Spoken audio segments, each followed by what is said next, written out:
Thank you for helping feed our kids. To learn more about ending child hunger in America, go to helpnokidhungry.org today.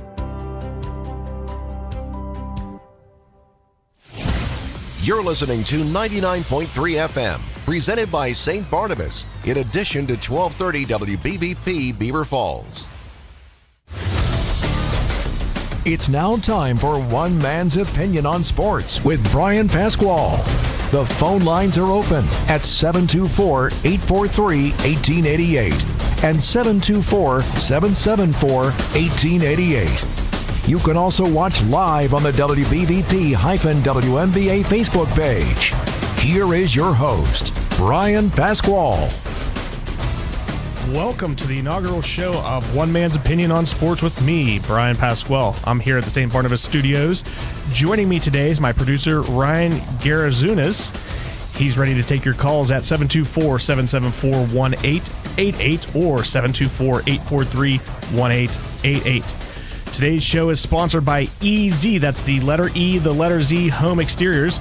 They do roofing, replacement windows, doors, and entryways, as well as siding. EZ Home Exteriors is your one-stop shop for all of your exterior remodeling needs. For a free estimate, call 412-678-7008. That's 412-678-7008. Well, Ryan, it's good to be back. Bryan, I just want to say, brother, it's really great to have you back. I'm excited for you. This is a great opportunity. It's nice to see you back in the studio, and I know that you have tons of things that you want to talk about, so really great to have you back, my man. Yeah, the last time I was here was November 22nd, the Wednesday before Thanksgiving.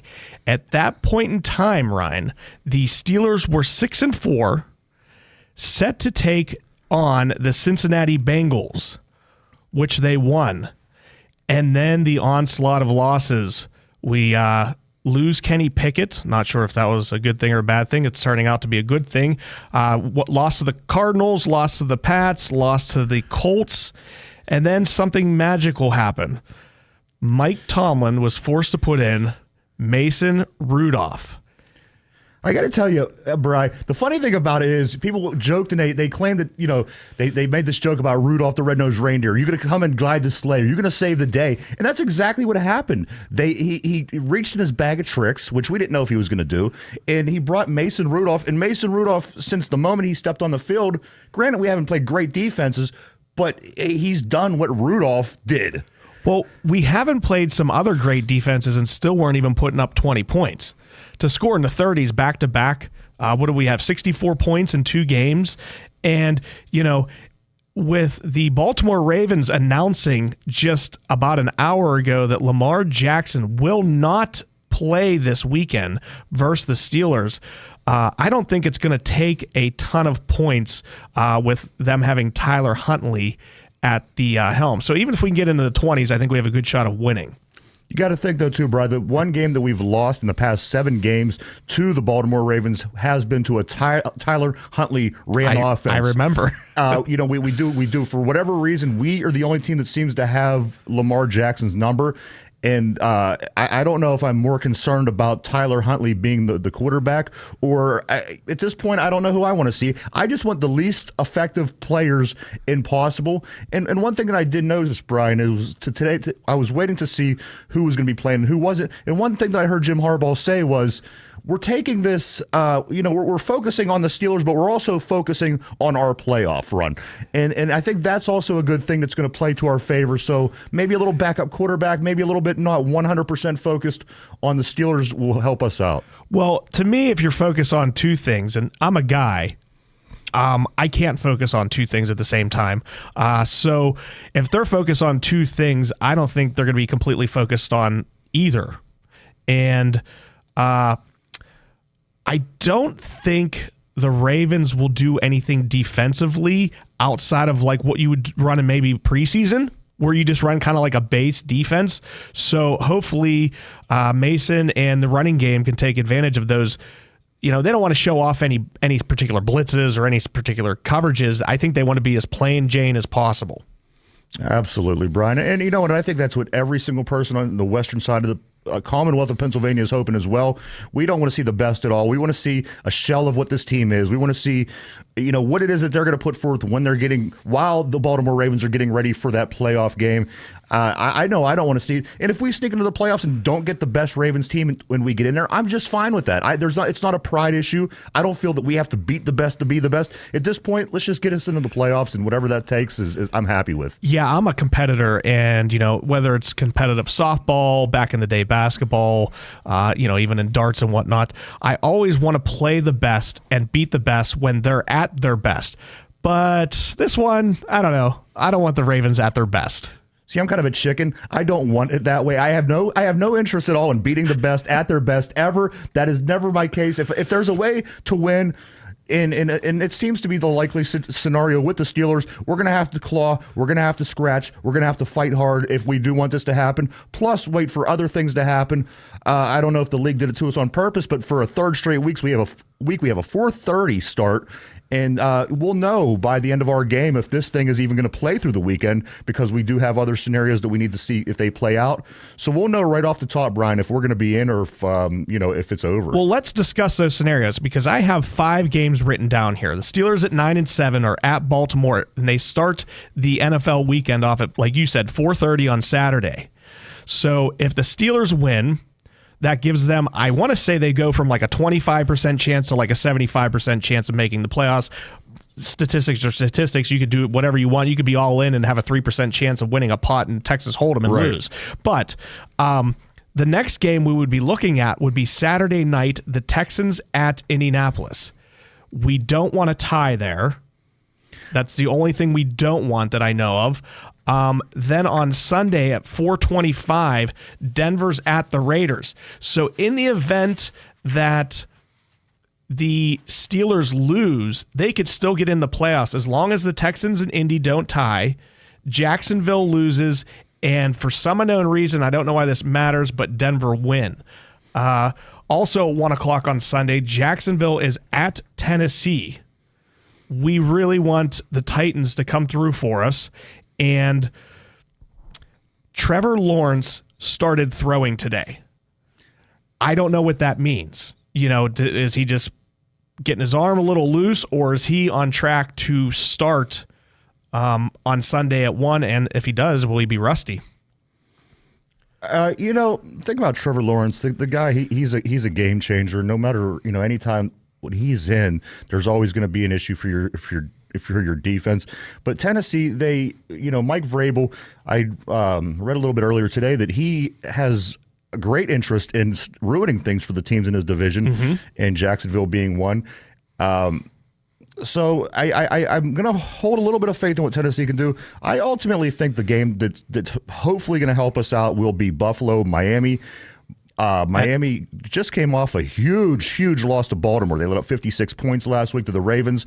And in my opinion, this is the game that I think that we're going to have a chance, because it's in South Florida. Miami's good. This is for the division as well. Miami's not going to want to let up that division after this great season that they had, and let Buffalo come in at the last minute and take that from them in their home stadium. So I'm kind of banking myself personally on the Buffalo Bills losing. But you know what? If Tennessee could beat Jacksonville, that's just as good for me. So at about 7 o'clock on Saturday, we'll know if the Steelers won or lost. Somewhere around 7:30. So let's just say the Steelers do win. Indianapolis and the Texans, whatever. Jacksonville wins. Then that doesn't mean anything about the Denver Raiders game. So we'll have to wait until about 11:30 on Sunday night to see if the Steelers are in the playoffs, because we'd be waiting that long to see if the Bills lose. Are they the late game on Sunday, the Bills? 8:20 on Sunday. So you're looking at a full 28 hours that you've got to kind of wait it out possibly to see if you're in or out of the playoffs. It's already given me anxiety just thinking about it, I got to say. Yeah, it's gonna be a very stressful weekend for Steeler fans. But as I said, if we don't win, I mean that's first right off the top, winning this game is big. We're gonna be put in a position where we can win. We're playing backups. Baltimore, as we stated earlier in the show, I think they have very little interest in or concern about this football game. Yeah, it could certainly stretch the length of the weekend, and there's no Monday night games anymore. So this is from one end of the weekend to the total opposite end of the weekend that we might have to wait for these results. Well, here's the one thing. I guess if I would have asked you this question, Ryan, at the beginning of the season, and this could totally 100% happen, if the Steelers were to go 5-1 in the division, would they make the playoffs? And they may not. I just asked somebody that the other day. I said, I wonder if anybody has ever gone 5-1 or 6-0 in their division and didn't make the playoffs, which would be totally. But you think around the league with these divisions now, with the NFC South that are so bad, there's a very good chance that this happened. I don't know if it has, but Brian, we can certainly miss the playoffs being 5-1 in the division. Considering that the AFC North, is the toughest division by record. If you take all the records combined around the league, the AFC North is the strongest division. And to say that we went 5-1 and missed the playoffs, it's a really weird situation. Yeah, the last time I was on air here back in November, I believe we were discussing the same thing, that the AFC North is the toughest division in football. What happened since then, though, Ryan? You lost Joe Burrow, Deshaun Watson, Kenny Pickett, and the Browns have Joe Flacco. What's he, their fourth quarterback this year? We have our third quarterback, Mason Rudolph, and we're still the toughest division. And it's wild that you even put it like that, because at this point in the season, Lamar Jackson's usually the one that's out. Right. He takes he's the healthy one. He takes his week 13 hiatus for the rest of the season, and and everybody else, Joe Burrow and whoever's finishing up the season, very, very peculiar. But I'm not going to say that the season in its entirety hasn't been peculiar, Brian. And at this point, nothing surprises me. And I think that let's just say that if this team would sneak into the playoffs, I think that let's say you get Kansas City in round one. Kansas City is as beatable as they've been in 5 years right now. Without a doubt. Without a doubt. If you could beat Kansas City in week one, you get Baltimore in week two. And that's like as close to a 50-50 coin toss as it gets. For the Pittsburgh Steelers, yes. For many teams, no. But there's no team built better to beat the Ravens and knows the Ravens better than the Pittsburgh Steelers. So let's just put it this way, and I'm going far out there in fantasy land. You beat a beatable Kansas City team in the first round. You get the Ravens in the second round. You might be in the AFC Championship, which people would think we're out of our minds. But you know what? As crazy as this league has been this year, it wouldn't surprise a lot of people. Yeah, and you might be playing a team from like the South or the West. Like you've already, let's say, Miami might not be there. Buffalo didn't make the playoffs. Baltimore you took down. So we'd have to beat Baltimore, Kansas City, Baltimore in your theory the next 3 weeks. When we lost to the Cardinals, the Pats, and the Colts. In our defense, that Cardinals team did beat also the Dallas Cowboys. That Cardinals team did also beat the Philadelphia Eagles. That team beat us. So, I'm kind of working them out of that 3-game group that everyone's given us a bunch of crap for. New England was the bummer. Well, I'm not a big Kyler Murray fan, but they are a much, much better team with Kyler Murray being the quarterback, with just all of his abilities. Let me ask you this, Brian. Were you a Kyler Murray fan before or after he walked into Philadelphia with that Sidney Crosby jersey on the other day? If it would have been a Malkin jersey, I would have been one of his biggest fans. I really dug that. I thought that was really cool. But yes, I as I said, I'm starting to weed that game out, and you could also weed the Colt game out because they are a playoff team. They're sitting in a playoff spot, so to throw that in the group of two. But I just think the way we lost to the Colts, though, you jump up on them. What was it, 13-0? I think my boy missed the extra point, and then it was just an onslaught from there. I know. I agree. I think that you got to think though. This again, it was a Mitch Trubisky start, and once you look at things in that perspective, you look at Mitch Trubisky played a majority of the Cardinals game. Mitch Trubisky started the New England game, and Mitch Trubisky played this game. There was zero success. They were flat. The team looked like they didn't want to be there. And even when they were talking during interviews, it was real simple answers. How do you feel about Mitch Trubisky's leadership? Najee was like, hey, it's fine, and it was just real dry. There's a new life. There's a new energy, and I think number one, that's what this team needs to show up in Baltimore with on Saturday. If they don't have that energy, if they don't have that heart, if they don't have that look like they want to win, I think it's going to be a sign of trouble. But you know what? From what I've seen the past 2 weeks, again, despite playing two bad defenses, if you bring that energy to Baltimore playing against their backups, it could work, man. I think that it might be able to work. They look like a completely different team with Mason at the helm. And I don't mean on defense, because they look like the same Swiss cheese defense to me. You know, like they'll get a stop here and there, but then they'll just give up. They'll just get gashed some series, you know? So I think they're hit or miss. The Nick Herbig strip sack fumble was the play of the game from that the defense. Beautiful soul. Yes. So, you know, setting up the field goal to go up 7. Real quick before we go to the break, I heard a sound clip. The Steelers up 7. I don't know how much time was left, but they could have run the clock out. Let's say they get 2 first downs or so. Mike Tomlin went over and told them to be aggressive and to throw a pass on first down. And he said to George Pickens, he calls him GP. Yeah. And he says, all right, GP, let's get away with this win. And that is not the Mike Tomlin I know. He's usually Mr. Conservative at that point. But I guess we've got to go to break here, Ryan. So we're going to come back on the other side. We're going to talk some more Steelers and playoffs. You've been listening to WBVP 99.3 and 1230 AM. We will be right back to One Man's Opinion on Sports.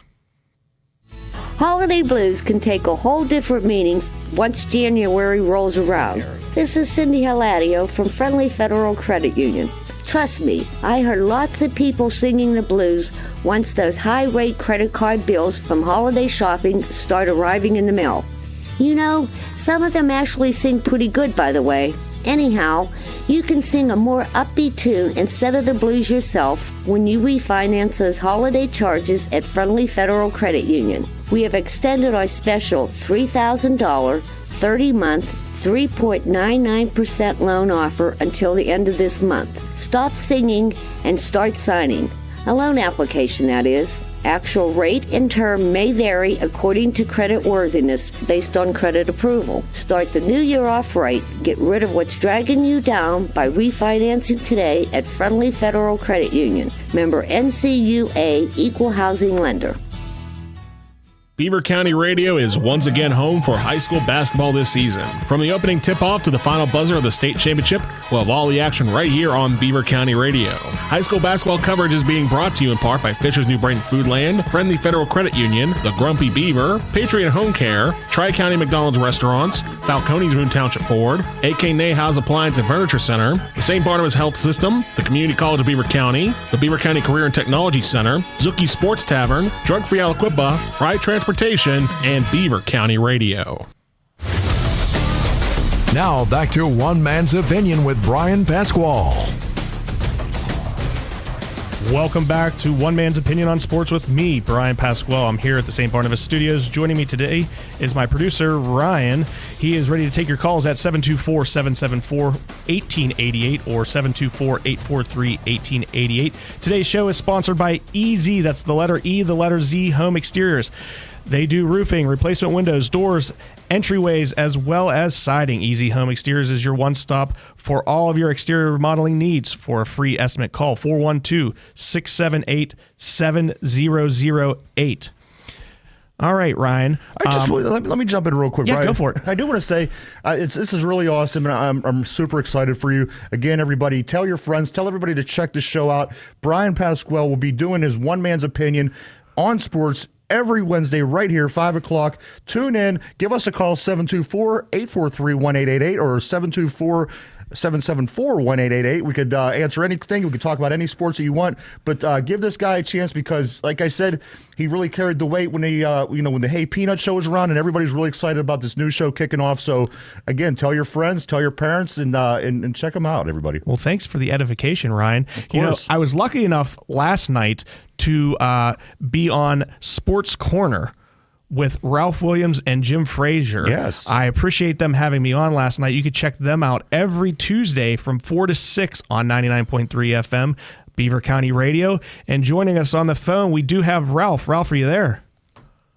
I am here, Brian. Congratulations on your new show and welcome back. Thank you very much. It's good to be back. I kind of feels like I haven't left, although I'm sitting in a different seat today. I don't know which way to look. I saw that on Facebook. Yeah, well, once again, thanks for having me on your show last night. It was a blast. You're welcome. I like giving it to Jumpin' Jim Brunzell about TJ Watt, and so that was fun. Yeah, absolutely. He really loves T.J. Watt. I have some news for today. Joey Porter Jr. is Steelers Rookie of the Year, and they gave Patrick Peterson Media Relations Award. What exactly is? I was going to ask you whenever you did send me that. I was going to ask you, what is the Media Relations Reward? Well, that's the award for the player who, I guess, speaks to the media the best. And when I talked to Smoking Jim today about it, he said that they should have gave it to Cam Hayward because Cam Hayward, he doesn't, leave anything out. He'll tell it like it is, the way he sees it with the media. He was kind of surprised, Smoking Jim, when I told him about Patrick Peterson getting that Media Relations Award. Well, you know who doesn't get that Media Relations Award? Did you hear Kelsey saying that everyone in the media is idiots? Yeah, I heard that. Yeah. What an idiot for saying that, even if he thinks it. He has to be careful about what he says because the media can eat you alive.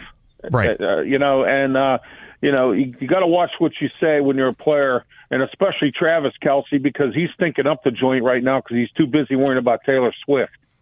You could just ask Barry Bonds about that exact point you just made. Yes, exactly. Oh yeah, you gotta watch with the media. Look at what Mediocre Mike does with the media. He has the media right under his fingertips.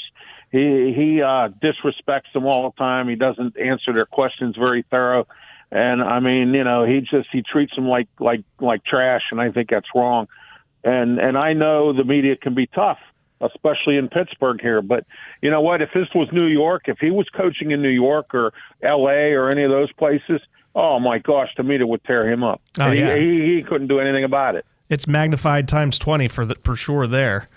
I do have not to jump away from the Steelers because I don't want to get away from that, but you are Mr. Pitt. And what happened last night versus the North Carolina, the number 8 North Carolina Tar Heels? Well, you know what, Brian? I'm starting to think that this Pitt basketball team could be overrated, and because now they've lost 2 ACC games in a row. They lost to Syracuse, and now they lost to North Carolina. Yeah, they're 0-3 in the ACC. Yeah, they better get their act together here, or they're going to be behind the 8 ball something bad. Well, going back to the Steelers, I just had to get that point in there. Sure. So we talked about T.J. Watt being named the MVP for the 4th time. That's 4 out of the last 5 years. I believe Minka Fitzpatrick, my boy, won it last year. Do you think that was deserved? And if you weren't giving it to Watt, who would you give it to? I give it to Cam Hayward because he's played hurt. He's also, he's played a lot. And I mean, he was hurt for a few games, but, Cam Hayward basically has been in there. I tell you who else has been real good on the defense has been Larry Ogunjobi. He never gets any publicity for what he does. Right. Well, we know it's not Alex Highsmith. It's not. You know what? I think teams now, Brian, what I believe they're doing is they're starting to double team, triple team these guys, but that gives other guys an opportunity, and that's what's going on right now. Either one of you guys, neither of you considered Landon Roberts. So Landon Roberts has been solid all year. Mm-hmm. He took an injury late last week or whatnot, but you know what? He's probably been one of the more solid players on defense. Yes, he has been. Yes, and it's too bad that some of the other guys got hurt. Because if we had our full allotment of inside linebackers, the guys that we originally started with, I think our defense would really be good. Yeah, that whole middle is a disaster. Middle linebacker and our 2 safeties. All the way back to 4 safeties. Surprising we could stop the run. Yeah, I know. So well, you know what? It seems like Omar Khan continues to come up with some of these guys from practice squads that other teams like Jalen Smith. We have him now. Yeah. So I mean, we'll see Marcus Golden. We'll see where this goes. Marcus Golden's been solid. Every time he's in, he looks good. Yes, he is. And that Michael Walker's been pretty good. Yeah, some people have actually stepped up that practice squad talent and have actually stepped up and been solid contributors. Oh yeah, absolutely. And you know what? They have to do that, because if they don't, here, Brian and Ryan, they're not going to have a job anywhere. This is actually an audition. If the Steelers don't sign these guys, they can go somewhere else and get paid. Right. So, Ralph, what are your thoughts on the Steelers' ability to make the playoffs? Yes, no, maybe so? Well, I have egg on my face, because I said the Steelers were going to fold the tent after the Arizona game. And when they lost to 3 rookie coaches, I said this team is done. And it seems like they're going to have the record, I believe, that I said they were going to have when I had my Steelers special earlier this year. Before the season started, I said 11-6 or 10-7, and it's looking like it could be 10-7.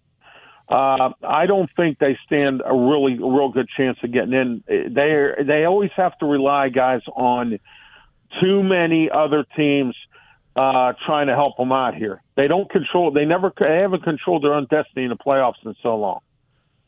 Yeah, since that 11-0 start we had, and that we all know what happened there. We went like 1-5 after that, and got embarrassed in the playoffs. But what I'm saying is if they can't control their own destiny, and you have to depend on other teams to get you in, that's like rolling the dice at the casino.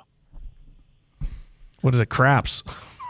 Yeah. Exactly. Let me ask you though, Ralph. If let's just say they do sneak in, Brian and I were just talking before you called in. Would you prefer this Pittsburgh Steelers team playing the Chiefs or the Dolphins? Who do you feel? Even if you don't feel that they could beat either of these teams, who would you rather see between those two football teams? Well, I would rather them play Kansas City, because Kansas City right now is in a funk. Yeah. They're playing just well enough to win, but they can be beat. And on the other hand, their offense isn't moving the football like they used to. And on the other hand, you have this Dolphins team that just let up 55, 56 points to Baltimore. So I feel that these teams and these top-heavy teams in the AFC are totally beatable, especially this time around. Yeah, I'm surprised that Miami's defense gave up that many points. Their defensive coordinator is Vic Fangio. Vic Fangio has been a great defensive coordinator, horrible coach at Denver, but he's been a great defensive coordinator across the league. I'm really shocked that his defense gave up that many points. Do you think the Bills are going to go into Miami and win then? I believe they can, yeah. Yeah, I mean, the Buffalo took care of the Dolphins earlier in the year up at Buffalo pretty handedly as well. I know it's a different story when you go on the road. Sean McDermott, I'm sorry to interrupt. Sean McDermott has that team playing at a high rate right now, and it's sad that they had to wait till this long, like the Steelers, to start getting into some kind of a winning funk. All it took was 2 of our starting quarterbacks to go down. Yes, exactly. What a crazy year, guys. Go ahead, I'm sorry. You know what? Smoking Jim Frazier, we used to have a TV show, he and I, on PCTV in Pittsburgh, and he said this years ago, that the Steelers should have started Mason Rudolph. I thought they should have started Mason Rudolph when Ben retired and Pickett was drafted. Instead, they decided to bring in Mitch Trubisky and pay him that high money. Well, I mean, even in the preseason, I guess, in training camp, I guess the Mason Rudolph was by far and away the best of the 3 quarterbacks. And then coming out of training camp, he was 3rd on the roster for preseason. Yeah, absolutely. I thought that was wrong. You know something, guys? Kenny Pickett shouldn't have been a number 1 draft pick, because all the other quarterbacks that went after him are not doing too bad. Sam Howell's doing okay in Washington. Desmond Ritter's, he's stinking up the joint a little bit down in Atlanta. But you have a few other guys that aren't doing too bad out there. The very last draft picked in the draft, Brock Purdy out of San Francisco ain't doing too bad. Right. And we drafted that kid from North Dakota State or whatever, that Okunjobu or whatever his last name was. I couldn't pronounce it. But we drafted him and then never even played him, and he's been on a few other teams. And, Chris Oladokun, where is he? Does anybody know? Last I checked, he was with, I can't remember what team. He was with a couple teams. Let me ask you guys this. What do you think that, ultimately most people thought that going with Mason Rudolph was not the ideal move for the team in these quarterbacks that we have. What was it about Mason Rudolph? Do you guys think that people in Western Pennsylvania and Steeler fans all around the world, when they looked at Mason play, what was it you think that they just said, you know what, this guy doesn't have it. This guy, we have to go draft a quarterback. We can't use this other guy, or we have to. It was never Mason Rudolph all the way up until 2 weeks ago, where people were now starting to accept the fact that this guy might be a decent quarterback at least. What was it about him? There had to be something. There had to be a stigma. There had to be, because nobody had faith in Mason Rudolph, with the exception of, like Ralph was saying, a few people here and a few people there. Yeah, well, I'll tell you what it is. The bottom line is there were some games that he was close that we could have won, like that Cleveland game, the season finale. We lost 24-22. The Detroit game, that was a tie. A lot of people will still have that in their head. And, the Mason Rudolph, he lost that game. And then that incident with Myles Garrett when he pulled his helmet off, the media spun that into a negative. And, we all know what that was, what's said there. It almost made him look like he was a joke. Yeah, exactly. And that's where I think Mason Rudolph got some bad publicity. All right, Ralph. Well, we're going to have to go to break here, and we're going to have to let you go. Any last thoughts? That's fine. So go ahead, Brian. Any last thoughts on the upcoming football weekend? Well, we're going to see what some of these teams do. Some of them are not playing their regulars. I know Lamar Jackson's not playing for the Ravens. Some other teams that are not playing their regulars. We're going to see what goes on. The AFC and the NFC is all balled up with teams that have like the same records, and it's going to take some math to figure it out. All right. Well, once again, thanks for having me on last night, Ralph. You can catch Ralph Williams and Jim Frazier on the Sports Corner every Tuesday from 4 to 6 here on 99.3 Beaver County Radio. Thanks again, Ralph. You have a great night. We are going to go to break here. You guys have been listening to WBVP to 99.3 FM and 1230 AM. We'll be right back to One Man's Opinion on Sports. Thanks again, Ralph.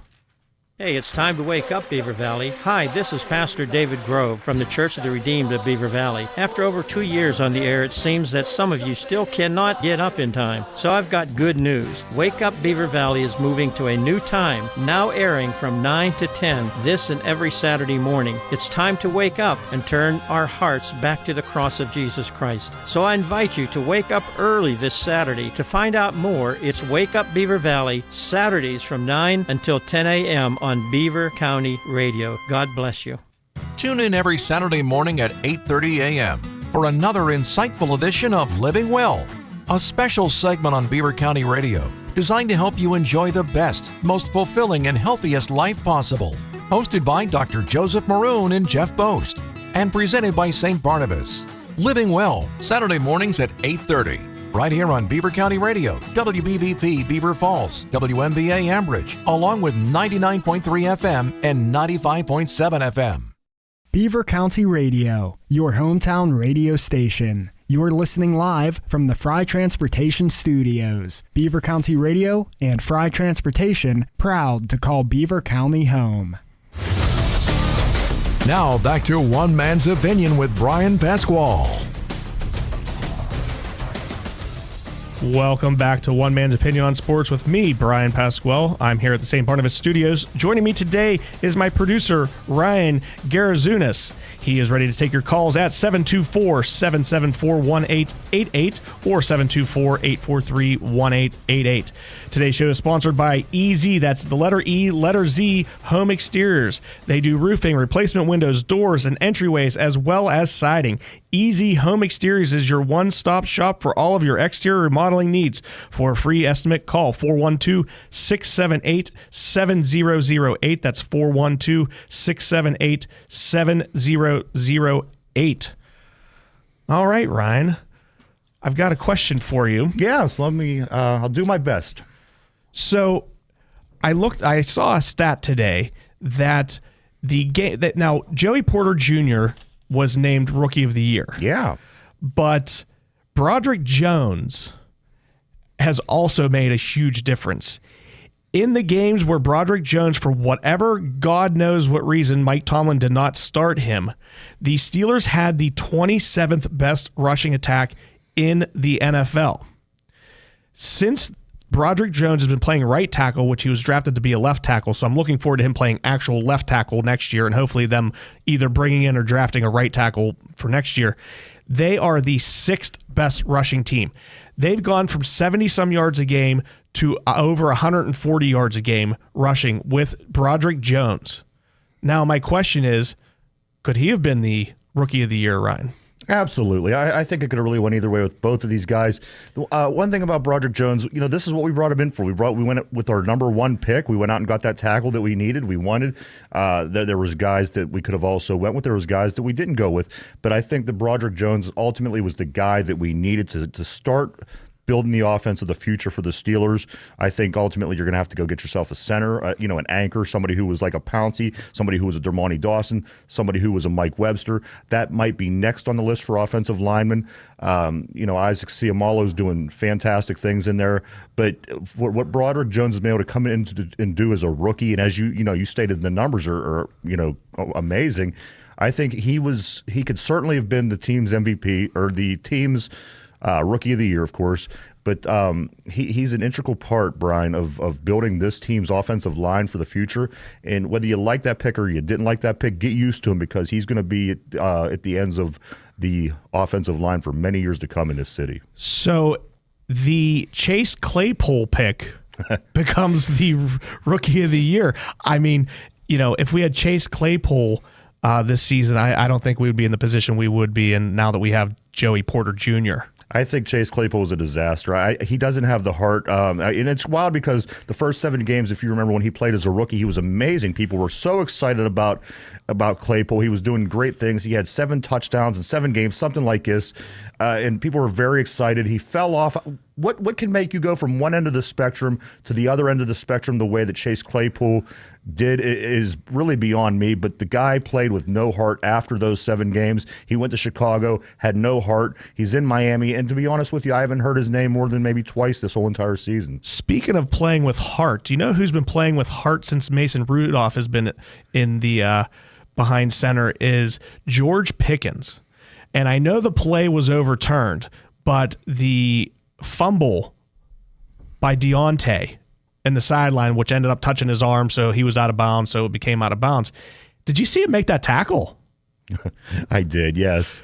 A couple things, Brian. Let me go back. George Pickens has been playing out of his mind. If you look at his numbers, if he would have had a quarterback that would have been outside of what it was that we were doing for the first 3 quarters of the season, I mean, if you look at his numbers, he could be up there with the top guys. He is one of them receivers. He has that talent to be that guy, and you're starting to see shades of that now. So I'm glad that we're getting to see that. As far as those 2 fumbles on the sideline, those are things that we certainly need to clean up if we planned on being a playoff team.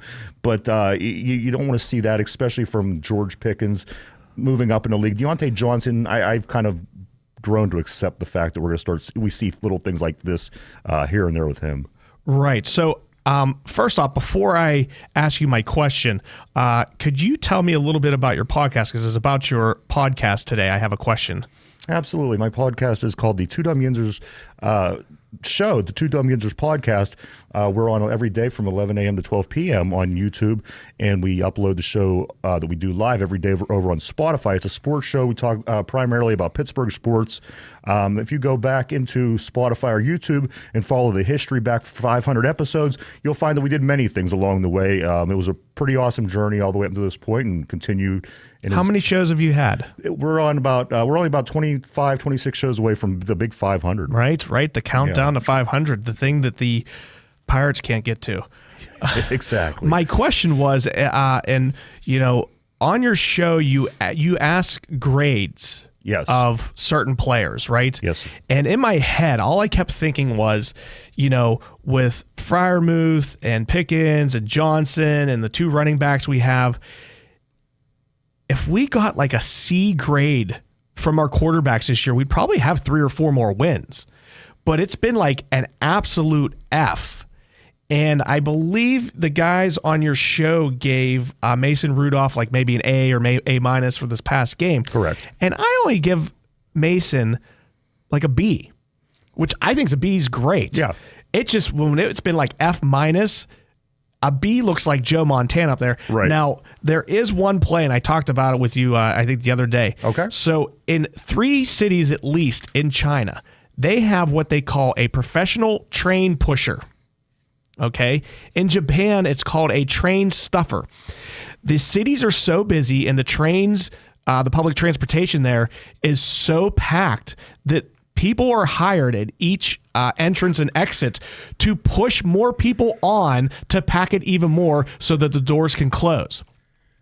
The reason I bring this up, the pocket that Mason Rudolph threw that absolute dime to Pickens down on the right sideline where he made the diving catch was tighter than in China with their professional pushers. And he literally flat-footed. It was amazing. Most NFL football players need to step into a pass. Yeah. Now, there's like Aaron Rodgers that can throw off his back foot. I've seen Mahomes do some crazy stuff too.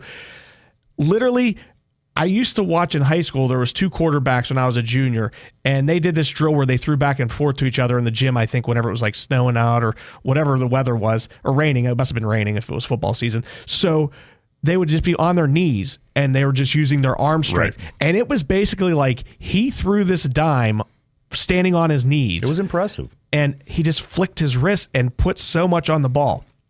Absolutely.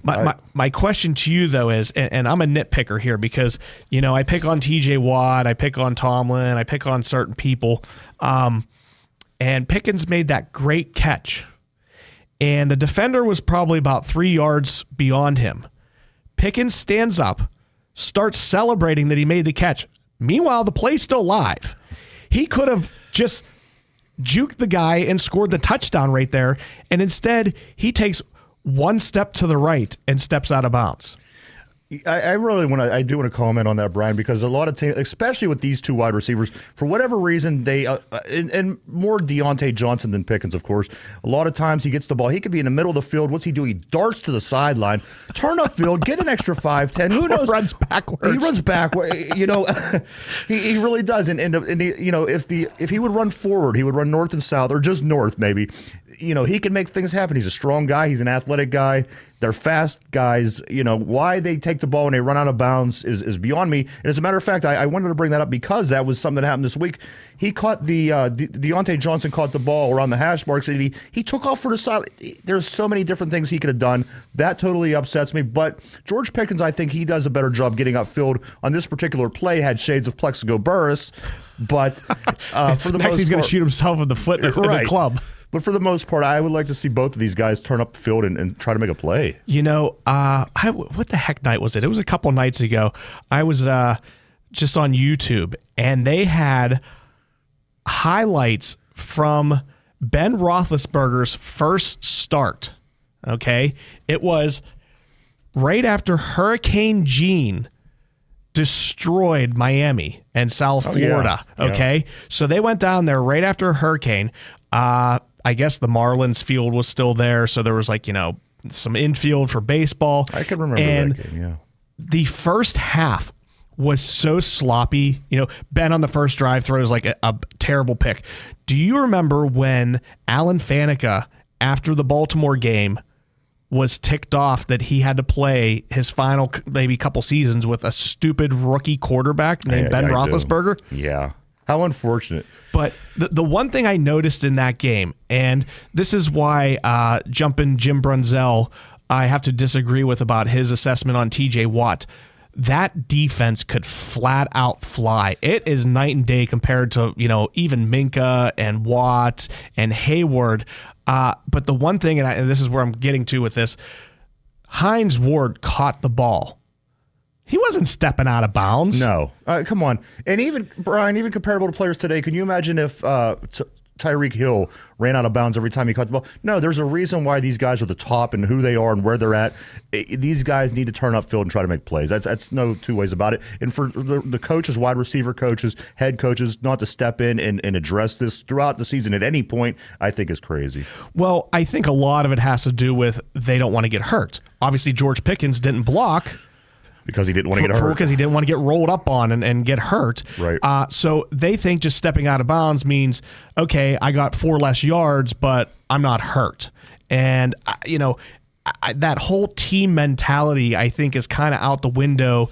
Yeah, they want to win, but yeah, they want to not be hurt and get their big contracts even more so. I mean, is that kind of what you're thinking? That is the difference, Brian, between the great teams in this league right now, the really good teams and the teams who aren't really good. And the Pittsburgh Steelers, I think, falls in the latter if you really break it down. And because they are that team. They are the team that don't go the extra yard because they don't want to get hurt. And again, I hate to keep pointing to the same guy, but do you see Tyreek Hill ever turning down a big play, an opportunity to make something big happen? Never. The guy's always ready to move north and south. The guy's always ready to make he's always ready to make plays, and he's always ready to score. You can't say that about these guys. George Pickens, maybe a little, definitely a little bit more. Deontay, I've been seeing this for 3 or 4 years. If you haven't fixed it now, he's probably not going to change. Yeah, I was telling my mom that like Deontay Johnson, like even when he makes a big play, he can get like the ball into like inside the 10, maybe inside the 5. He just can't get it in the end zone. And she's like, is that the guy that can't get in the end zone? I'm like, yes, that's him. And I don't know what he's doing, but he manages any way possible to not get in the end zone. You're a physical guy. You're a big guy. You're an athletic guy. Make a play. Take a hit every once in a while. You know what I mean? It's you got to give up a little bit to get some. There's a reason why he didn't score for a season and a half, and that's what it is. He just doesn't have that mentality where he needs to finish a play. He needs to fight to get that touchdown. There's a reason why things are the way they are for this team. It's just, at what point are they going to be addressed? All right. Well, we've got one more segment to go today. You guys have been listening to WBVP 99.3 FM and 1230 AM. We'll be right back to One Man's Opinion on Sports. Hi, folks. I'm with our good friend John Diagardi from Roe Monument. John, you were telling me earlier that people really should not rush into choosing a memorial for their loved one. Now, why is that? We found that families need to take ample time to grieve first. Grief is not something that we get over, but rather something that we learn to live with. So the length of time to grieve varies from person to person. You mentioned that the monument can't be placed right away. That's right. There are certain things that need to take place before a monument can be installed. So it's really worth taking time to think about how to plan and design a memorial that truly reflects a person's life. It's actually a healing activity that helps to alleviate grief. John, this makes a lot of sense. It does. And when the time is right to proceed, not only can Roe Monument help families choose and design their memorial, we can help them save as much as 50% by eliminating the middleman. Thank you, John. Folks, you can learn more simply by visiting RoeMonuments.com. Anything specific you want to talk about in this last?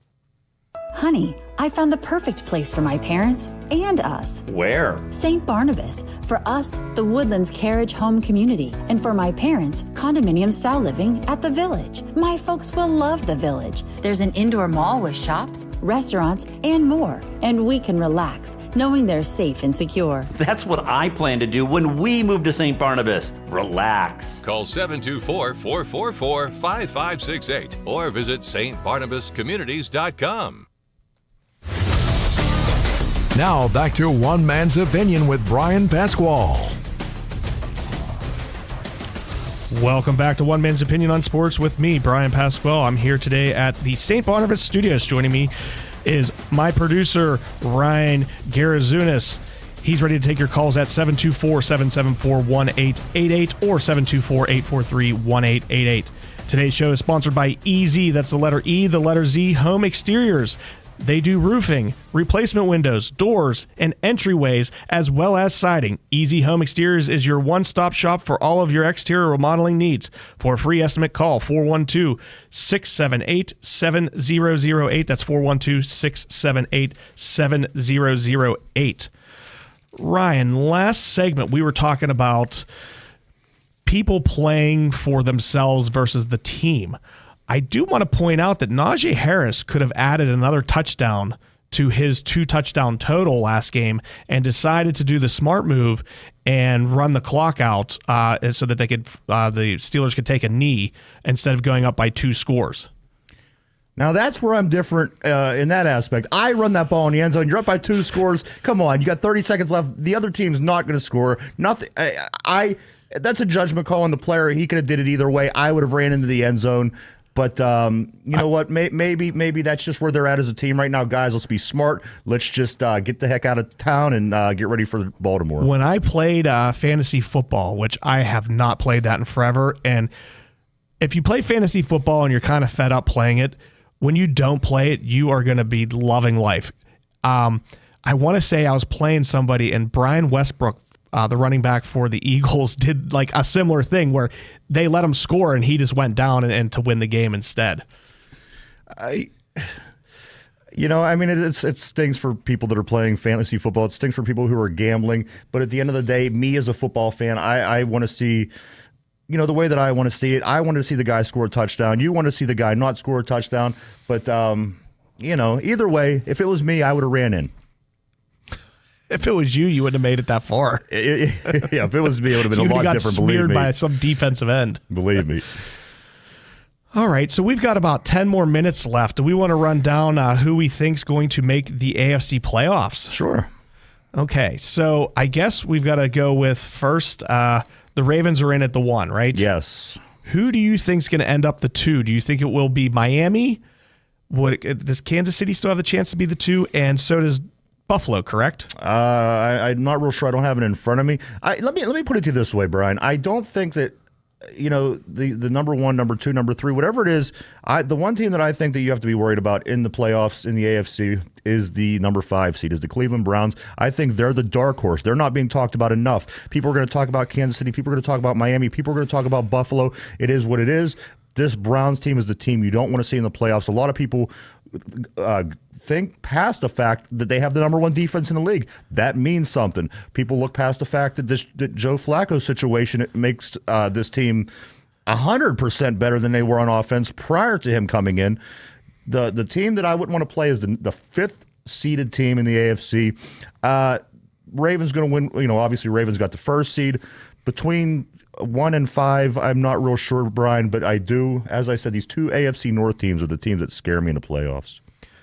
I believe Cincinnati plays Cleveland this weekend, and they rolled out Joe Flacco. He's going to rest up for the playoffs. I mean, savvy veteran. Why does he need to get more reps? I mean, he came in and didn't even know the team and did well. And I think they have the 5 seed locked up. Yeah. Smart for them. So who makes it from the South?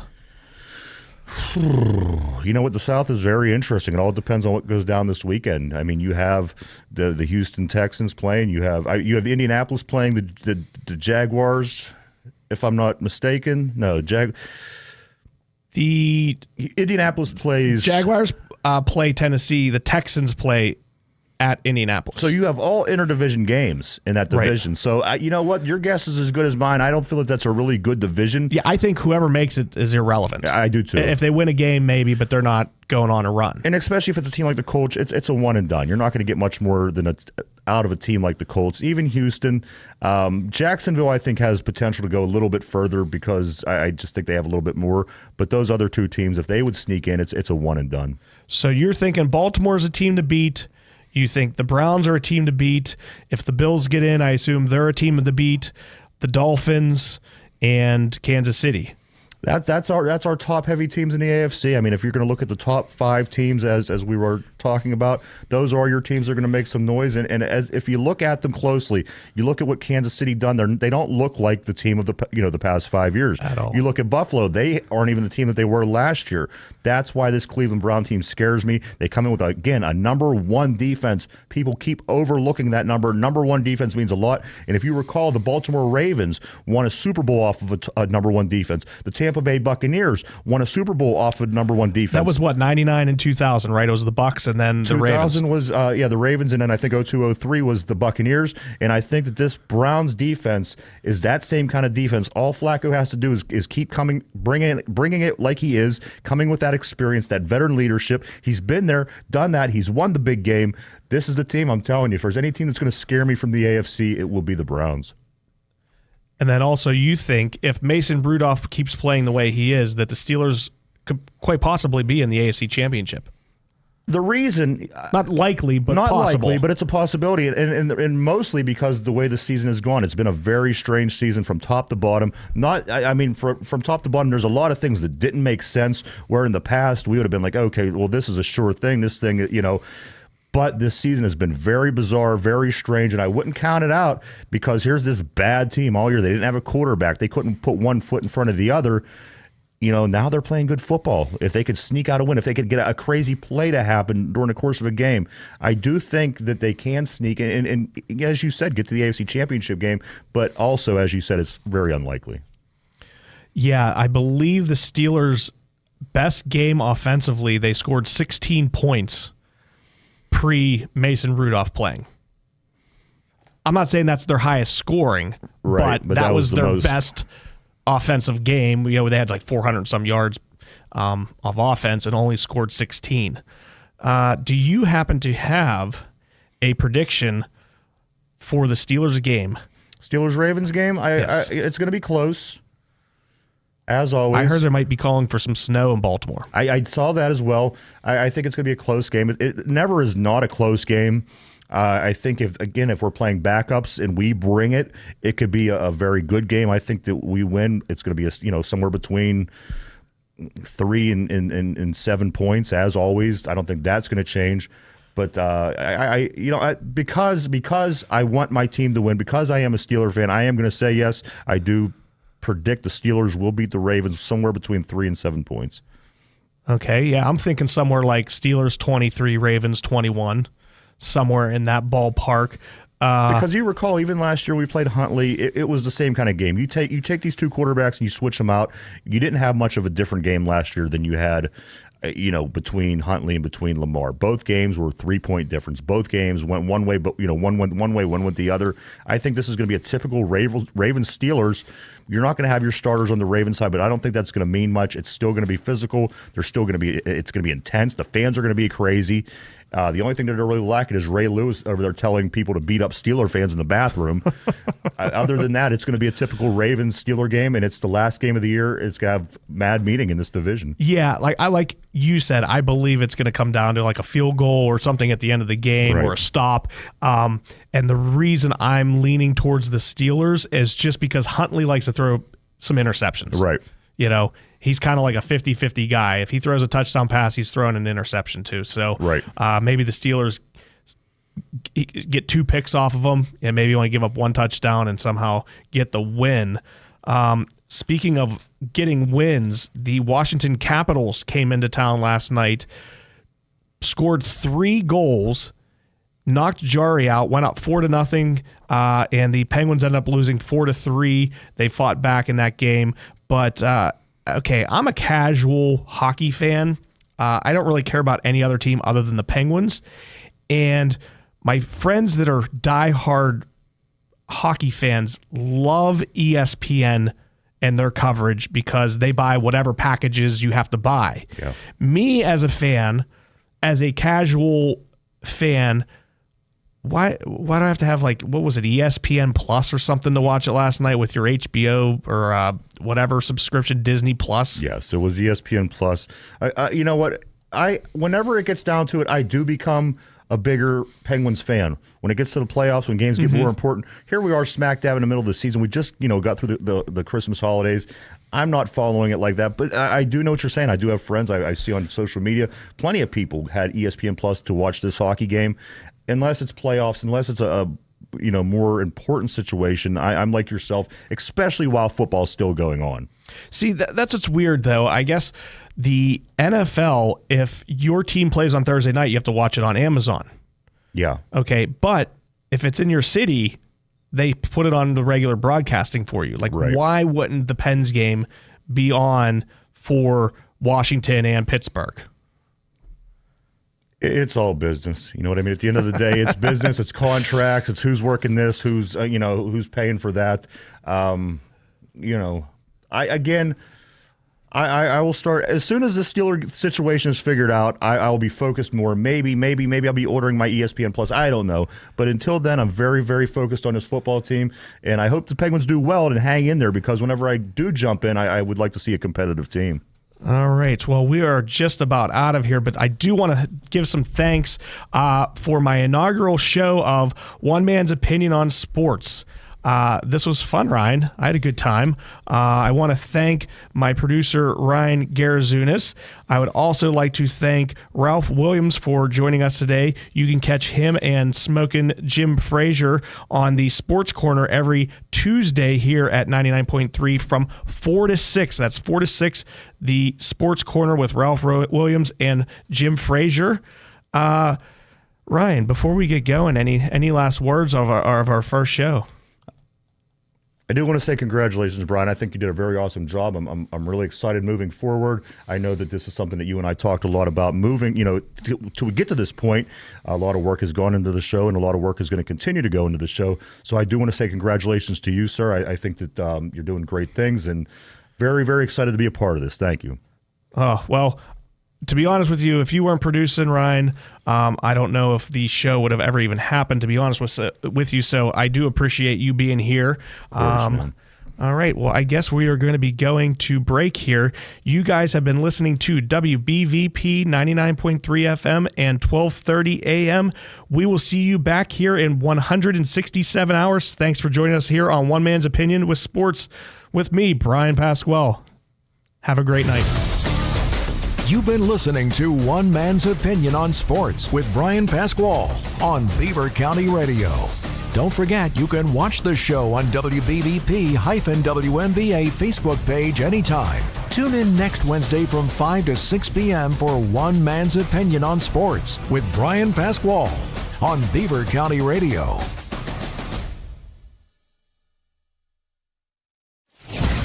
You're listening to 99.3 FM, presented by St. Barnabas, in addition to 1230 WBVP Beaver